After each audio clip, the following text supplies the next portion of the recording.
The Father reached his hand into the heavens and pulled down 7 stars, and one by one he set them on the brow of Hugo of the hill to make a glowing crown. The maid brought him forth a girl as supple as willow, with eyes like deep pools, and Hugo declared that he would have her for his bride. So the mother made her fertile, and the crone foretold that she would bear the king 44 mighty sons. The warrior gave strength to their arms, whilst the smith wrought for each a suit of iron plates. But sadly, the gods no longer walk the earth among us, and you can see what a mess we've made of their creation since. Yet we have hope. The gods didn't abandon us in silence, but gave us their holy words to guide us, collected in the oldest and holiest text of the faith of the 7, the 7-pointed star. Divided into 7 books for the 7 aspects of God, in it we learn of the Father's justice, the Mother's mercy, the maiden's innocence, the crone's wisdom, the warrior's strength, the smith's labor, and the stranger's peace.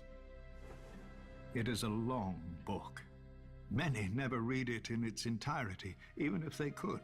When the Andals first sailed for Westeros, filled with divine fire, every warrior carved a 7-pointed star into his body, for even that was easier than carving its namesake into his mind. Though one could perhaps argue that it wasn't the warriors, but the septons and septors, armed with the holy text of the 7-pointed star, who truly conquered Westeros. The first men had no letters, but the runes they would scratch onto rocks. No gods, but the faces they would carve into trees. But then came our holy men and women among them, bearing the very words of the gods under their arms. Trees and rocks were no match for the 7-pointed star, and most of Westeros soon turned to the faith and to its guardians, their new Andal overlords. Whilst the Andals soon fractured into warring kingdoms, the faith remained whole and indivisible, bound together by the 7-pointed star. When those kingdoms fell to Aegon and his dragons thousands of years later, the faith remained subject only to the 7 above and the 7-pointed star below. Or so it was supposed to be. Too often, our high septons have lost their way, clouded by worldly wealth and power. No matter.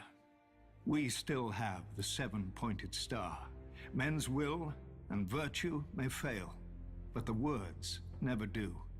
As men bow to their lords and lords to their kings, so kings and queens must bow before the 7 who are one. The knees of the powerful work the same as the knees of the weak, and were given to all for the same purpose, to bend before the gods, or break in the bending.